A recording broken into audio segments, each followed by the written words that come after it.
Bienvenidos un año más a los podcasts del Congreso Nacional de la AEDV. Únete a nosotros en este nuevo viaje en el que realizaremos un abordaje profundo y riguroso de todos los aspectos de las enfermedades de la piel junto a los mejores expertos. Comenzamos.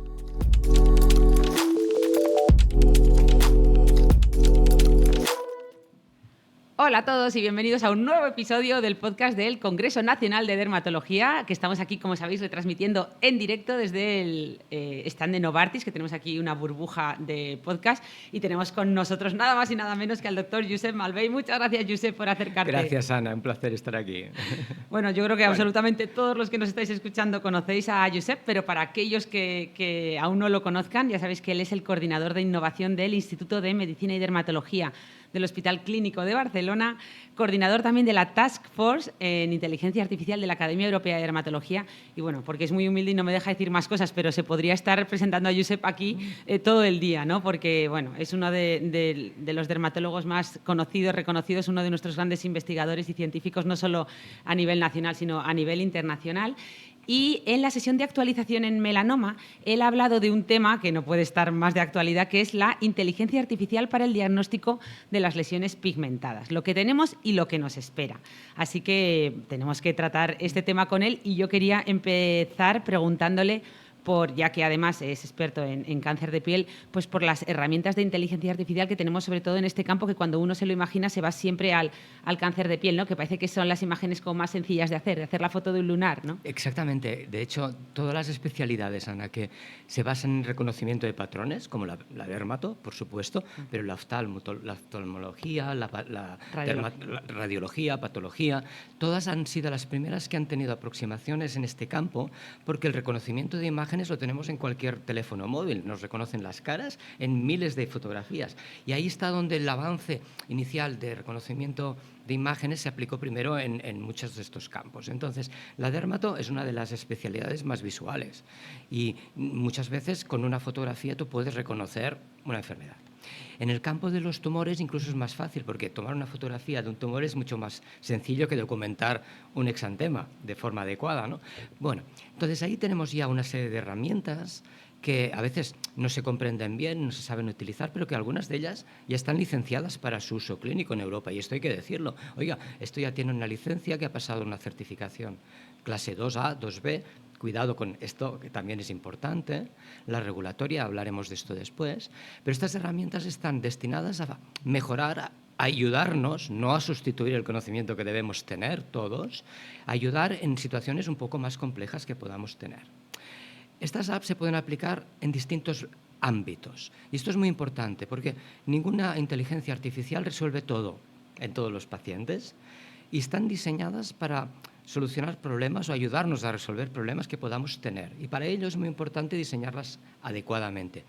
Un mismo algoritmo que funciona muy bien para una situación, por ejemplo, en atención primaria, para hacer un primer cribado y ayudar a derivar mejor o priorizar, no sustituir en el diagnóstico, no nos va a funcionar un centro terciario de melanoma, porque no están diseñadas para resolver esto.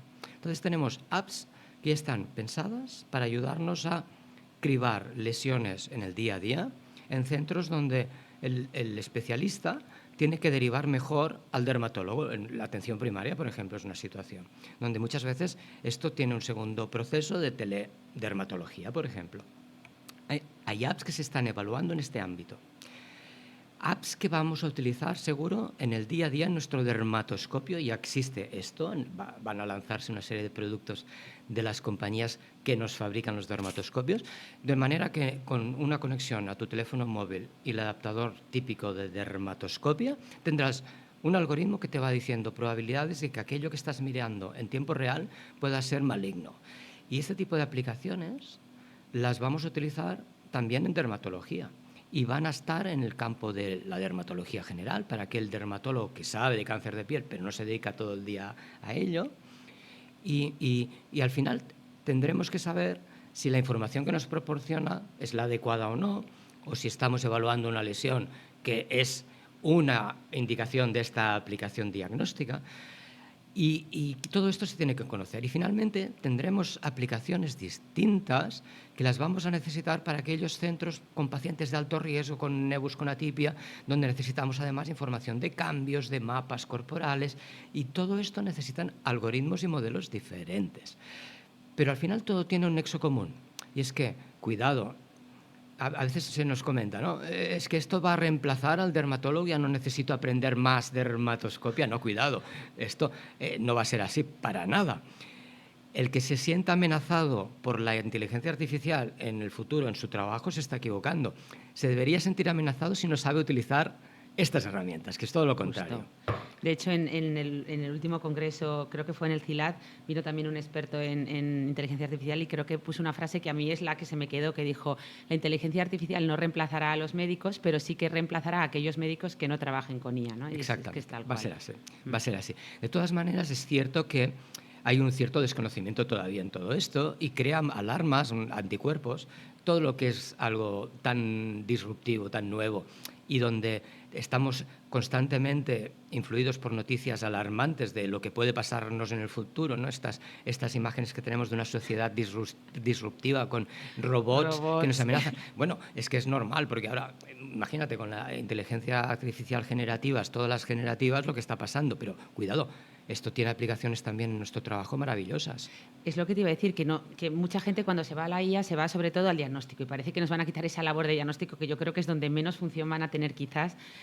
Bueno, sí que van a tener, pero yo creo que lo que van a tener es un gran facilitador. Yo hablaba el otro día, digo, vamos a tener, en vez de tener 3 personas contratadas físicas, vas a poder contratar a lo mejor 3, pues yo qué sé, auxiliares y 3 metahumanos que van a, ¿no? que van a ayudarte a cribar, a que van a ayudarte a hacer todos esos informes, toda esa labor que puede ser automatizada, eso que también es lo que muchas veces nos quema, ¿no? Como especialistas. Seguro, sí, al final, mira, Ana, lo que nos está pasando es que, aunque formemos 10 veces más dermatólogos al año en España, si tú analizas el acceso al diagnóstico de la población en cáncer de piel o en cualquier enfermedad de la piel, va a ser totalmente insuficiente. Y seamos realistas, no hay suficientes especialistas para atender todo lo que podamos necesitar. Y yo pienso que, al igual que cuando empezamos a discutir hace 10, 15 años sobre las amenazas de la teledermatología, ¿te acuerdas? Y parecía que nos iban a quitar plazas de dermatólogos porque esto lo vamos a hacer y vamos a aparecer ratones ahí delante del ordenador diciendo bueno, malo, lo que sea. Fue todo lo contrario. De hecho, se han creado plazas en muchas unidades gracias a que hay unidades de telederma. Esto va a ser lo mismo. No va a reducirse para nada el número de especialistas que vamos a necesitar. Vamos a necesitar cada vez más. Y, a pesar de todo, lo que necesitamos son herramientas que nos ayuden a trabajar. Eso, justo. Que humanicen de nuevo nuestra relación con el paciente. Justo, claro. Qué buen matiz. Sí, porque fíjate, nos hemos convertido desde los años 60 con la revolución industrial de los ordenadores. Nos hemos convertido en recolectores de información durante la visita médica. Estamos mirando la pantalla, preguntando, y de hecho 2/3 del tiempo con el paciente son delante del ordenador y hablando con el ordenador. No, y haciendo recetas, llamando al paciente a través de la pantalla, dándole la próxima cita. Esto no puede ser. Mira, con la inteligencia artificial ya hay proyectos y se están instalando ya en Estados Unidos en muchos hospitales, equipos donde tú hablas con el paciente y se va traduciendo todo en notas clínicas, no tienen que escribir, y al final el médico le dice a la máquina: pídeme para este paciente una cita en 3 semanas y le programas una biopsia que tiene que estar en este término. Y además necesito una receta de esto y lo otro, en lo cual, y punto, se acabó. Y esto se puede hacer. De hecho, ellos, y es el único nombre que voy a dar de una multinacional, que es Nuance, ellos lo están instalando en los hospitales porque han visto que la eficiencia del trabajo del profesional es muy importante, y el tiempo que ahorran del profesional que tiene que hacer estas labores aburridas que no nos aportan nada y al paciente tampoco, tiene un gran beneficio al final. O sea que hay que abrirse un poquitín de miras, siendo a la vez muy responsables de cómo utilizarlo y de que, cuidado, también nos van a proponer a veces herramientas que son basura. Sí, claro. Por lo tanto, si quieres hablamos un poco de cómo veo el futuro de la formación del especialista en todo esto, ¿no? Porque también yo creo que es muy relevante. Sí. Y luego te preguntaré también por la regulación, porque gracias a Dios tenemos la suerte que mucha gente dice, no, nos van a quitar el trabajo. Digo, mira, tenemos la suerte de una regulación europea que está muy bien establecida para esto y de momento es proteger al profesional y al paciente, claro. Pero vamos a hablar de la formación. ¿Qué tiene que hacer un dermatólogo que le interese este tema y quiera formarse? Porque, bueno, lo vamos a tener que hacer todos. Claro. Es que mira, y hay países, en Corea del Sur me decían el otro día, mira, es que en Corea del Sur el gobierno ya ha dicho que toda la población, no los médicos, no, toda la población por encima de 40 años tienen que formarse en inteligencia artificial. ¡Ostras!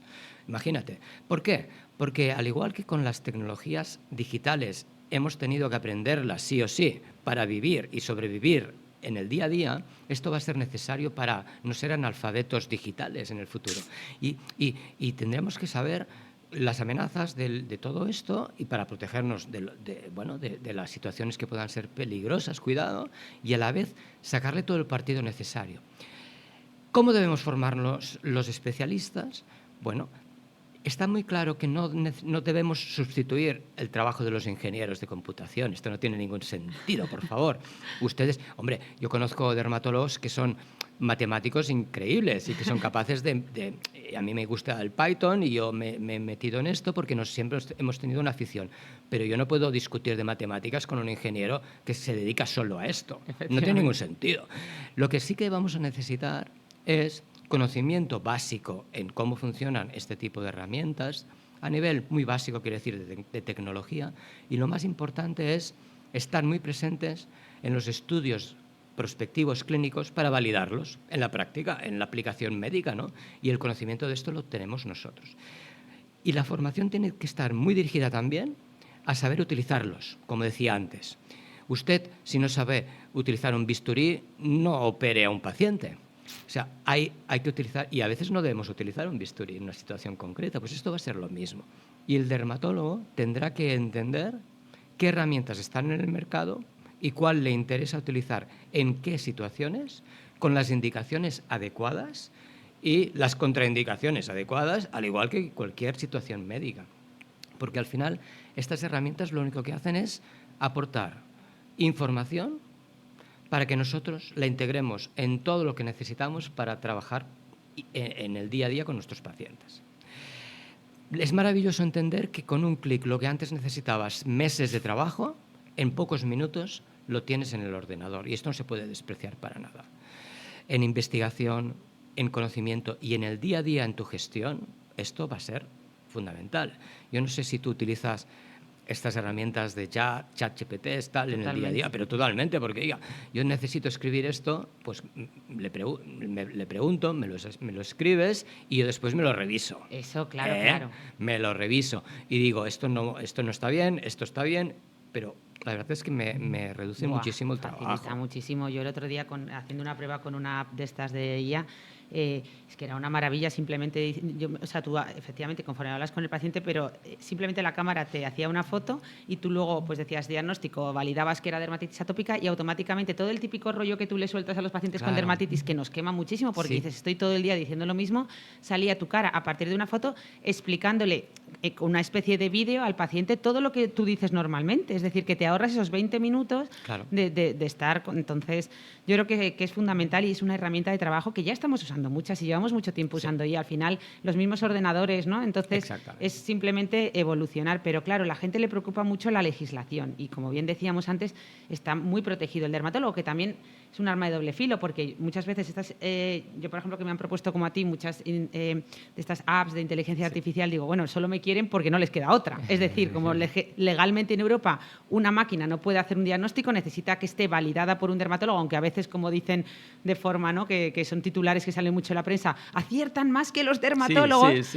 pues aunque acierten más que los dermatólogos, tiene que estar validado por un dermatólogo. Entonces, no aciertan más que los dermatólogos, cuidado.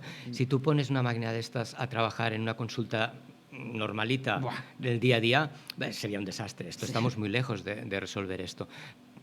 La regulación. Mira, hasta hace muy poquito en Europa se valía todo.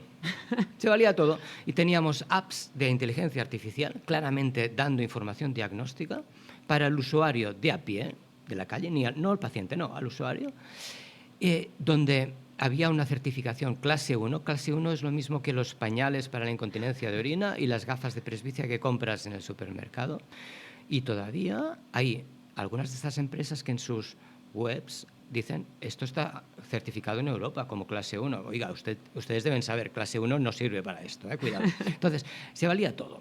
Y esto creó muchas alarmas en su momento y, bueno, la regulación siempre va muy lenta a veces, Pero ahora ya tenemos una regulación en Europa y unos documentos claros de posicionamiento en medicina e inteligencia artificial que deben proteger al paciente al final, ¿no? ¿Qué es lo que se dice ahí? Se dice que, en general, la inteligencia artificial se clasifica como alto riesgo, no porque no se deba utilizar, sino porque necesitas seguridad y validación clínica. Y esto necesita estudios adecuados donde se utilice en una muestra de pacientes con una aplicación concreta y tú describas los riesgos y los beneficios, como todo, de la utilización de esta herramienta en esta indicación. Cuando esto se comprueba que es positivo, se debe auditar y la regulación, cuando finalmente todo está en orden, se certifica. Un producto certificado en Europa de inteligencia artificial en dermatología, clase 2A, clase 2B, es adecuado para aquella aplicación concreta. Pero incluso estas herramientas, si tú no las sabes utilizar, son un desastre. Porque si yo he entrenado un algoritmo para diagnóstico de una lesión pigmentada concreta, para diferenciar un nevus de un melanoma, está muy bien. Pero si yo le pongo un tatuaje, me va a decir malo siempre, ¿entiendes? Claro. Porque, claro, no lo he entrenado para diagnosticar tatuajes. Entonces, si yo no sé lo que estoy haciendo ahí, imagínate. Y si le pongo a esta máquina una queratosis seborreica que el paciente se ha rascado, me va a decir malo, ¿entiendes? O sea que al final alguien tiene que saber cómo hacer este trabajo. Pero bueno, ahí está la regulación. Esto también tiene otra lectura, porque me preguntaban, oiga, sí, doctor, pero al igual que cuando yo veo a un paciente con unas lesiones tumorales en la piel, pigmentadas, etcétera, debo utilizar un dermatoscopio, porque esto la evidencia lo dice claramente, y las guías clínicas. Y sabemos que te puedes equivocar mucho más si no aplicas este diagnóstico con un dermatoscopio. Incluso tú podrías tener, en caso de error, pues problemas legales porque no utilizaste un dermatoscopio en el diagnóstico. Cuidado, esto es malpraxis. En el futuro vamos a tener una situación con estas herramientas lo mismo. Si yo no utilizo la herramienta en una situación donde sabemos que puede ayudarnos y el paciente dice, no, el doctor no utilizó esto o no consideró esta información que le decía, esto debe extirparse, el doctor pensó era una seborreica irritada y no me la extirpó y al final era un melanoma, ¿qué riesgo legal tengo yo ante esta situación?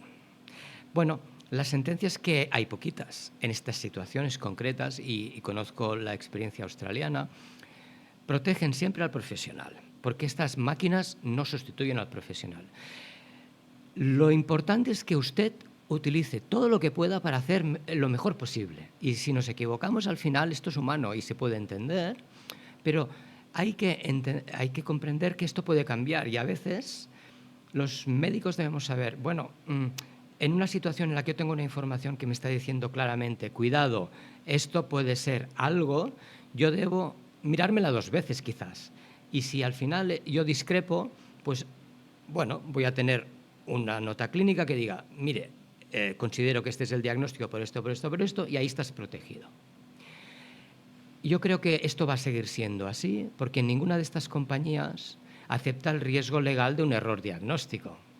Esto es lo primero. Claro. Si la máquina se equivoca y al final el paciente tiene un melanoma, ¿qué responsabilidad legal tiene la empresa fabricante del algoritmo? Ninguna. Ellos dicen, no, esto es responsabilidad del profesional, ¿me entiendes?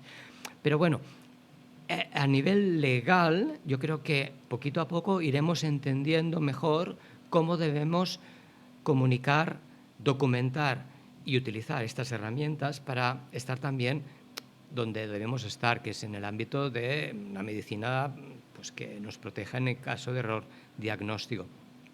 Hace años en Estados Unidos me decían, yo no hago fotografías de seguimiento digital en pacientes de nevus y no lo voy a hacer porque si tengo fotos me pueden demandar si me equivoco. Digo, hombre, ¿pero qué me dices? Entonces los radiólogos destruyen todos los escáneres por si les piden un error diagnóstico y los patólogos todas las laminillas y no me sabían responder, pero no hacían fotos.